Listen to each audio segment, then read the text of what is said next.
All right. Good morning, everybody. This is the All About Nothing podcast kind of daily show. I am Barrett Gruber. You can follow me across all of social media at Barrett Gruber. I'm the host of the All About Nothing podcast with Zach King. This is Bill Kimler, who is host of the Black, White, and Blue in the South with Dr. Jamil Brooks. You can follow him across all of social media at Political Bill SC. It's Thursday, August 7th. Yeah. Good morning, Barrett. Was that red or off the top of your head?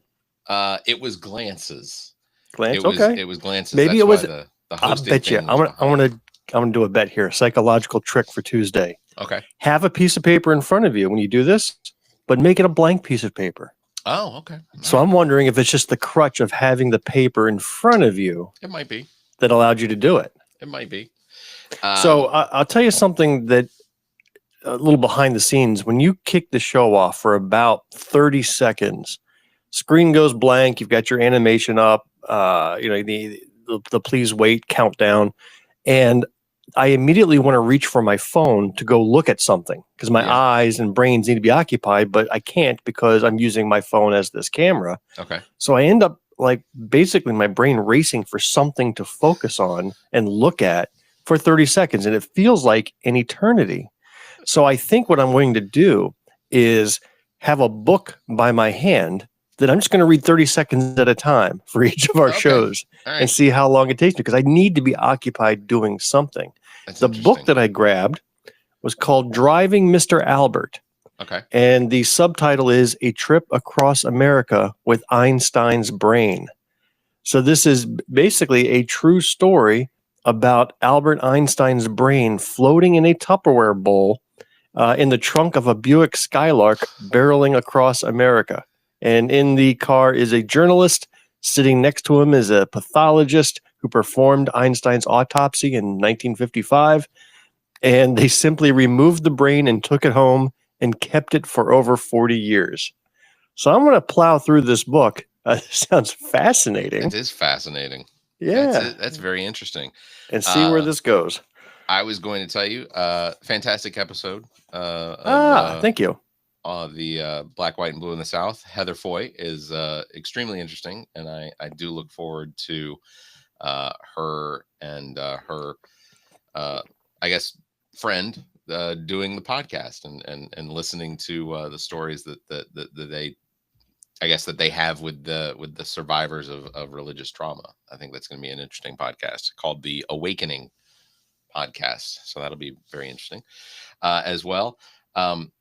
I realize there is a possibility. I may have told you there was a $500 signing bonus for bringing on new talent.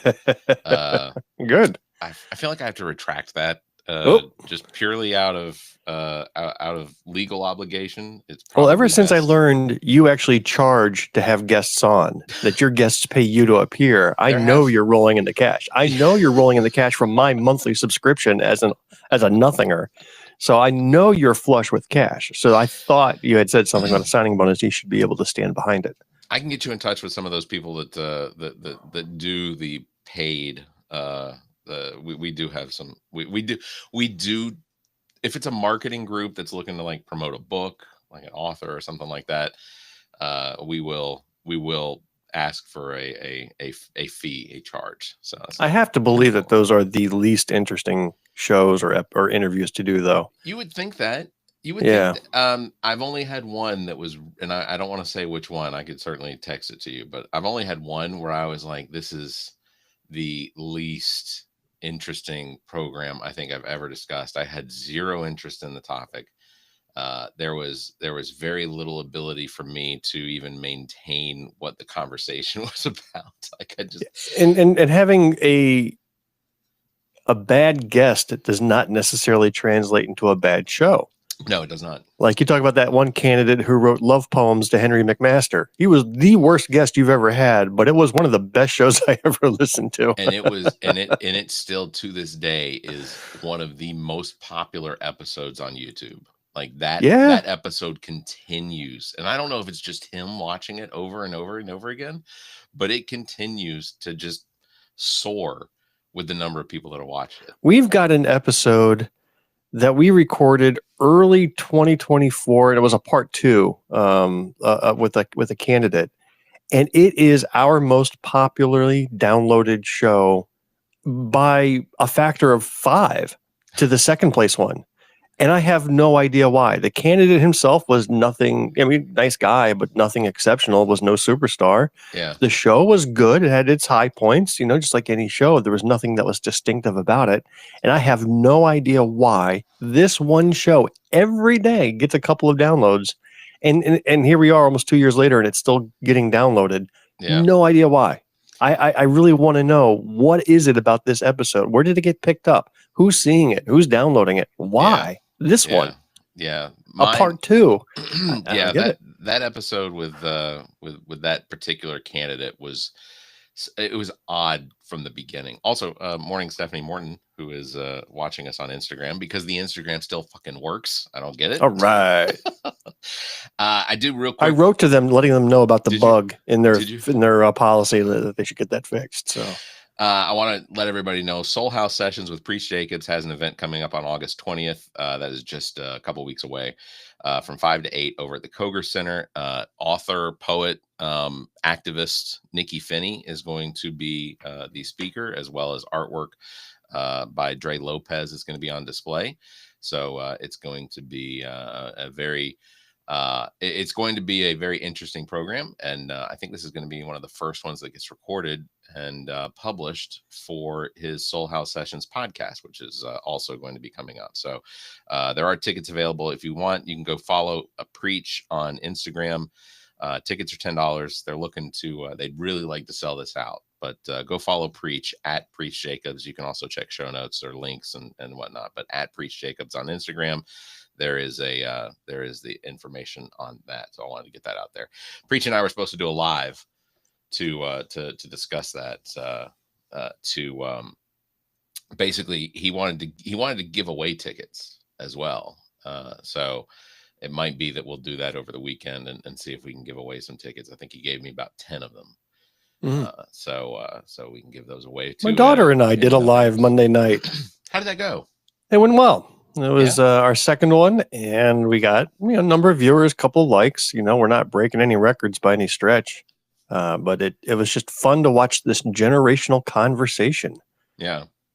She's 29. She and her brand new husband are starting the hunt for a house. They're doing grown-up things, and it was really interesting just to hear her perspective. She's a real person. She's adulting. I'm still not used to that. Yeah, I for somehow 29-year-old me was a lot older than 29-year-old her, same. Right? By 100 years, it feels like it's just not the same. I feel pretty certain that I was already beginning to gray at the age of 29. Like 29 was the year before my birthday. It was 29 was when I realized that my first marriage was done. Like we were like I don't think we were completely split up, but I think that she was in the process of leaving, and then lost both my grandparents at the age of 30. So like they left you too, huh? What a tough year. They were my grandparents. You were close with your grandparents, I take it. Well, not super close, but I think that I look back on it. I think my grandmother, my father's mother, was incredibly bigoted. Like there was no race, there was no country of origin that was safe. She had something negative to say, quite literally, about every single person, and I called her out on it pretty much all the time, and she'd laugh. That was one of the things I think that I could do, was I could make her laugh, and so that was our relationship. My grandfather was just he was just a brick. Like he was built like a brick house. Even at the age of like 90, you'd give him a hug and you thought that you were hugging a tree. Like he was incredibly strong. He had served. He worked for, I think it was Norfolk Grumman, for a good while. He was a merchant marine for a little while, and he also was a charter fishing boat captain down in South Florida, and out of Hollywood, out of Jupiter, Florida. But he was just the kindest, most friendly person. And he's the one that married a racist. Yeah. Well, wow. It's a Connecticut thing.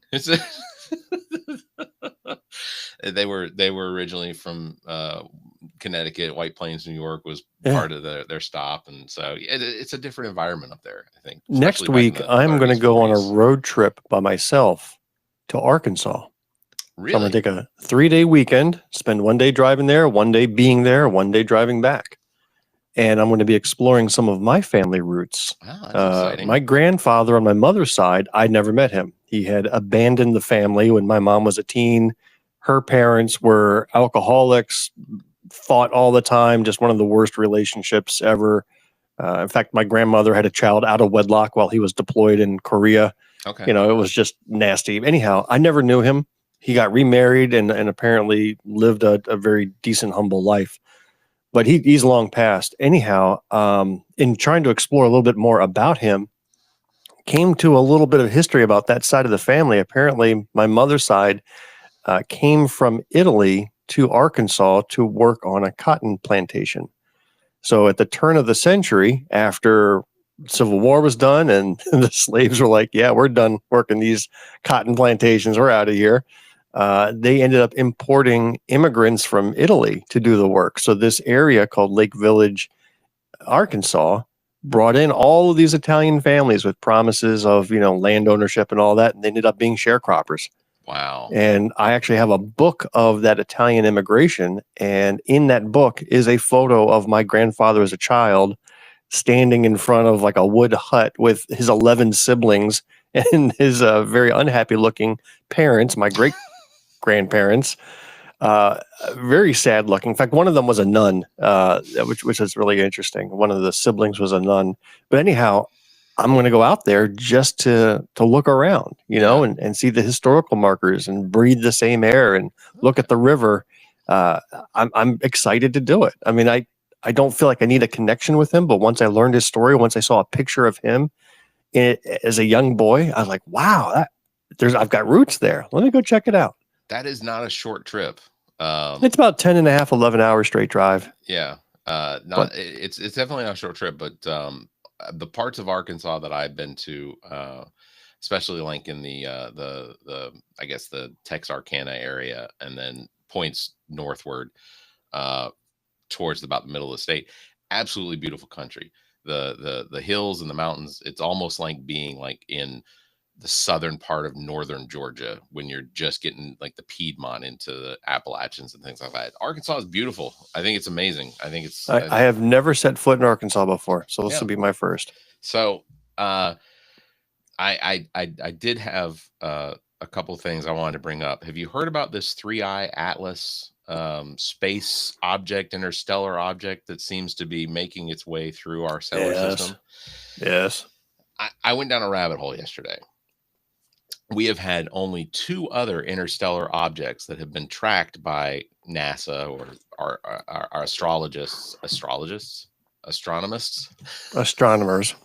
Well, go on. Astrologists can be looking at Capricorns and Sagittarians as well. It's passing right through the moons of Jupiter. I don't even know if that means anything. It doesn't. You're a terrible astrologist. So don't come to me. I'm gonna tell you it's all hokey anyway. But this is the 3rd interstellar object that has entered our solar system, is being tracked, and which ultimately is pretty difficult to do, I think, because of the budgeting that NASA has. They pretty much NASA has only been around for an infinitesimally short time compared to the history of the cosmos, right? Yeah. So it's just barely a flea on the back of an ant, in terms of its scope. And then most of the universe is empty freaking space. Yeah. So for an interstellar object to come through the solar system would be a very rare thing to occur. About as rare as Shakespeare walking through your room. It's going to be a rare event. Especially some of the circumstances around this particular object. So as most people should know, if they had earth sciences and things like that in school, our solar system spins on a disk. It's almost a flat disk. It varies 5 degrees, up or down for some planets, things like that.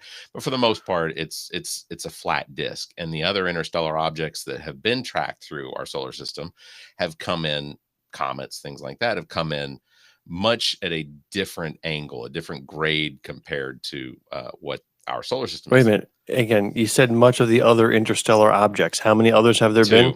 Two other All right, ones. so we're going to make a pattern out of 2 observations. Look, I have people that argue that a couple means 3. And Well, I don't know what they're means trying to. they have an interesting relationship. Yeah, Good for them. I don't know what they're trying to convince me of. But this object in particular is coming in at virtually the same grade of our solar system spin, our disk. It's if we're coming in like this, it's basically coming in like it's coming through our solar system at the same spin, or the same, I guess, grade of our what our spin is at. And what I have seen is the possibility of that being a likelihood is something like 1 in 360 or something like that. Like pretty much near impossible. 1 in 360 is not near impossible. In fact, I would buy a lottery ticket at them odds. Yeah, that's true. Okay, but the percentage is very low. The likelihood is still very low. And you're right. Yeah, you would buy a lottery ticket at that odds. But as well, the course, or I guess the trajectory of the object apparently is going to take it past Mars and then Venus, and then as it goes out, it's going to go past Jupiter. When it is nearest to Earth, it will become the complete opposite side of the sun, where we will not get any observable benefit, because the sun will be blocking our view of this thing. And so, a lot of coincidences kind of adding up to what is the possibility that this is some sort of alien spacecraft that is. All I can say is that this kind of shit never happened under Biden. So it's undeniable. And if Harris had won, this would not have happened. That's all I'm saying. That's great. This would not have happened under Kamala Harris. That's great. Yeah. Well, what else is happening under Trump? Well, don't segue yet. Don't give me one of your terrible segues. So let's stay here for a second. One of the reasons why this caught attention, and this kind of pisses me off a bit, is that there is a Harvard astronomer, not an astrologist, astronomer, who, and his name's Levi something. I mean, but he's got the PhDs, and anyhow, he put out a statement saying there is a high chance that this object is artificially made, and that it could be hostile. Like, why would you say that? Why would you stick that in there with no evidence, no factual basis? When you've got that PhD next to your name, why would you throw out that statement, knowing it's complete horseshit? That's a good question. Why would you do that? And that's the only reason why it got picked up across the wires, and why you got your ass stuck in that rabbit hole, is because of a PhD in Harvard making that claim. Someone in the comments suggested that if Trump's willing to nuke a hurricane, maybe he should nuke this alien spacecraft. Sure. Yeah, let's do it. There's been movies that have precedent. It's not.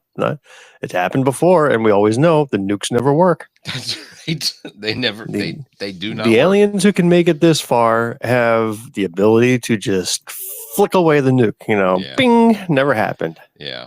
Science fiction movies have proven that we are no match. No, what you need is a Jeff Goldblum with an Apple virus that he can go transmit to the mothership. That's what you really need, not a nuke. Did you listen to the episode this week of the All About Nothing with Dr. Michael Orkin? I did. Remember, that's the one where you decided to cram in my review of Superman at the end. That's true. I did. I did tell him again that after watching the Rebirth on Amazon, Jurassic Park, I was disappointed that he wasn't in it. And yeah, I remember you and Zach had a lengthy conversation about Jeff Goldblum's ass. Like, the two of you were just swooning over what a man hunk Jeff Goldblum was. You probably don't remember that conversation. I don't. Bill, I don't remember a lot of conversations. I constantly have to be reminded. Me, Welcome to Wonderland podcast, will literally pull out her phone and pull up a chat message from like 4 Right. years ago and tell me I said, well, you said this. Well, I changed. Which is why you don't remember the $500 finder's fee that you had promised me when I brought a new podcast into the fold. Speaking of $500 finder fees and bonuses and things like that, Department of Homeland Security they are apparently reducing the age at which you can become an ICE agent.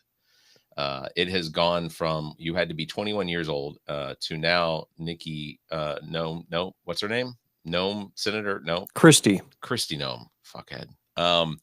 She Christy fuckhead, whatever. Either she'll reply to either. 21 to 18 as well. There is no top end age limit to which you can apply for positions under Homeland Security's ICE department now.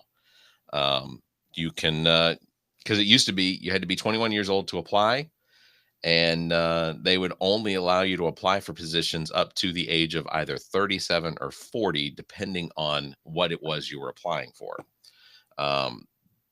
There is still no information about whether or not ICE agents are going to have badges or specific uniforms, but there have been ICE agents leaving in droves from the department, like to the tune of several hundred a week, which is it's an odd situation to have so many people leaving when they're almost guaranteed a very large bonus for all of the number of arrests that they make. Well, like they always said, people just don't want to work anymore.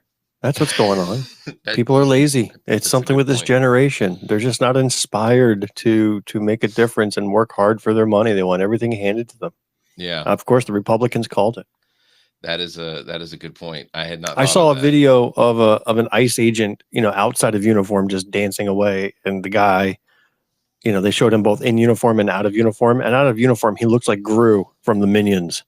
I mean, just a short guy, hunched over. I was like, this guy's an ICE agent. Good luck to that. There isn't. I see. I don't actually know anyone that has, Republican or Democrat or whatever, that has said that I want my career to be an ICE agent. Like immigration custom enforcement was something that I had friends that were former military, that had retired from the military, that was something that they did go into, because there are jobs in the government that you could, if you retire from the military, there are some jobs that just make sense, and because they pay decently, they move into, plus they have the benefit of their military retirements. But even those individuals that had transferred or moved into positions like Secret Service or Homeland Security, immigration, that sort of thing, none of them are involved anymore. They are all doing either civilian jobs on bases or things like that, but have nothing to do with the ICE, this law enforcement agency that they are appalled. And the only people I seem to be able to find that are proud of the work they're doing are the ones that are standing toe to toe with protesters. And I mentioned it last week that the federal judge in Los Angeles had dropped some 90% or 95% of the cases that have been taken up against some of the protesters by ICE, because the ICE agents were falsely reporting what happened in the incidents, because there were so many phone videos available of what actually transpired that the judge is looking at, and judges across the country are looking at the information that is being reported by ICE agents and having to just say, we don't know if we can trust any of this anymore. I saw a video of a protest the other day, and it was against, I don't know if it was ICE or if it was just the local police or special riot control units, but they were lined up in the street with the riot gear on and the shields and the helmets and all that stuff, just getting ready. And then the protesters were marching towards them, but in front of the protesters, they were carrying these huge, large, inflated silver balloons, bubbles, shields, like think of it as like a 6 foot wide inflated silver raft. And maybe I'll make a word, but thicker than a raft. Like truly, I don't know what this device was for, but the protesters walked with these things in front of them to push against the police, so that there was no actual physical contact, but the police were completely overwhelmed by these huge plush inflated silver things. and they couldn't do much with it. Now, I'm sure they could have just taken a knife out and, stabbed those things and deflated them. But it was an interesting tactic I'd never seen before. These enormous inflated shields. Like, think of those hamster wheels that you can go into at the amusement park. Sure. The human-sized hamster balls. Yeah. Think of it like that, but maybe much wider than it is round. And they were carrying that to kind of push their way through the police barricade. Interesting. Yeah, so I mean, it certainly doesn't harm you to be hit by one of those, but it is certainly annoying, and you can't really push back because they're so inflated, and it was just interesting. That's odd. But there's going to be shootings. We're going to have a Kent State soon. Well, we had a situation at not here, but in Georgia, and I don't have it in front of me, but five I guess military officers or members of the military at one of the Army forts in Georgia. There was a shooting. Well, that's not related to the protest. That's a mass shooting that occurred, right? Yeah, it's just. And I say just a mass shooting, but I think it's one of the 6 mass shootings that occurred yesterday. Because a mass shooting, of course, is anything that has more than 2 victims. So I only saw the headline on it, but I know no details. The only detail I know, the only detail that I got was that the assailant was a sergeant on base. Like he wasn't an immigrant. Wasn't illegal. Wasn't a trans. Athlete doing the shooting. None of the things that the GOP or the Republicans or MAGA are really trying to enforce the idea that we should be afraid of. It was none of those things. It was definitely a brother in arms. So I think that brings up it probably brings up a conversation that we're not prepared for this morning, but I'm just in shock that we continue to have these type of incidents that have quite literally nothing to do with the arguments that are being made against people who are homosexual or gay or lesbian or trans or any of those things. Like, these are the things that what's her name? Crockett from Texas. She does Jasmine Crockett. Jasmine Crockett. She does one of the greatest things whenever she gets the mic. She is such a talent at being able to bring I guess to tie the things that are scaring Republican voters as much as they are. And I don't know if it's actually scaring Republican voters. I don't think they pay that much attention, but she does a really good job of bringing to light the things that Donald Trump is doing versus what other people are doing. So there's a video of her on the floor where she's behind, I guess, in committee, talking about how, who is gotten rid of Medicaid for millions of people across the country, a trans person or Donald Trump. Well, Donald Trump is who's decreased taxes for the top 0.1% of Americans. Is a trans person or Donald Trump? It's Donald Trump. And I really want her to say, well, maybe Donald Trump is trans. That's ultimately what I want it to eventually work into. Let me teach you the art of the segue. Speaking of Jasmine Crockett, there you go. Out in Texas, the Democrats have fled because of redistricting that they're doing now in the middle of the 10-year cycle, out of the blue, with the sole purpose of gaining 5 congressional seats for Donald Trump at his request. But in this redistricting plan that was revealed, Jasmine Crockett was districted out of her own district. They redrew the lines so that she no longer would live in the district that she currently represents and was voted to serve in. Right. And it was a directed attack. It wasn't just, hey, here's what an independent commission came up with. It was, hey, you're a loudmouth. You're a black female who doesn't know her place. Let's redistrict you out so that you can't win your next election. That's what they've done.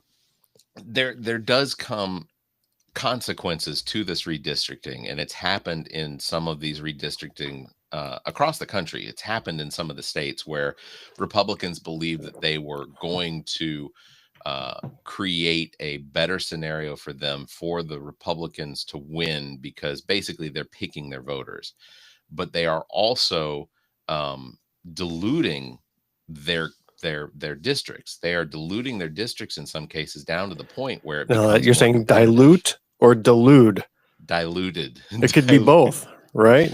It could. They're diluting. They are they're diluting. Delusional. Yeah. Yeah. But you know, so the redistricting is such a power grab, but at the same time, in a state like Texas that is potentially purple, if you dilute those districts down enough, the likelihood is that five seats isn't going to be enough to carry the Republicans in the House next time anyway.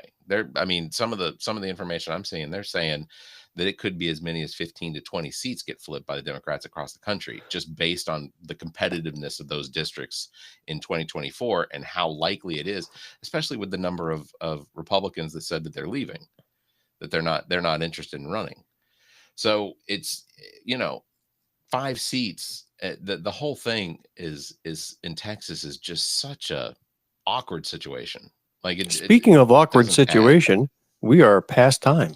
We are. See, that's yeah. a segue. That's a segue, Barrett. That's a great segue. Well, I mean, it ranks up there as a segue. That's Speaking, for sure. like your clip. Speaking of radioactive heroes, let's talk about wasps. All right. Well, we'll wrap it up. I just want to remind everybody real quick, though, 2 things. SOULHAUS Sessions at the Koger Center, August 20th. Preach Jacobs. Follow Preach Jacobs on Instagram at Preach Jacobs for information on that. I'll put it in the show notes, the link that you can get tickets and such as well. Donald Trump walked around on the top of the White House the other day and tried to hold a press conference where he was basically yelling down to the press on the ground, and they were yelling up to him, but he was not mic'd, and you could hear them. And there is an audio clip. I don't know if it's real. I don't think it's AI, but I think it's been dubbed over, where they're yelling up to him. He's like, "What?" One reporter's yelling, "What are you doing on top of the White House?" And then insert "fucking idiot." I think ultimately I have to agree with some of the late night comedy stuff, comedy people, and say, if Joe Biden had gone wandering around on top of the White House, people would question his sanity or his mental acuity. I think that they would absolutely be attacking Joe Biden for this near. All right, well, I'll leave you with this. You said the late night talk shows were talking about him being on the White House roof, right? Right. Guess what they weren't talking about during that precious time? The Epstein files and his connection to them. Yep. So it's all a distraction. Mission accomplished. Yeah, all a distraction. All right, that's going to wrap it up. Thank you very much, everybody, for tuning in. Don't forget, you can follow me at Barrett Gruber and Bill at Political Bill SC. You can catch us live on Tuesday and Thursday. Also, happy Friday, Bill. Every Thursday in August is Friday now for me. So. Wow. Good for you. All right. Until next time, you all stay safe, be kind, and keep your hands to yourself.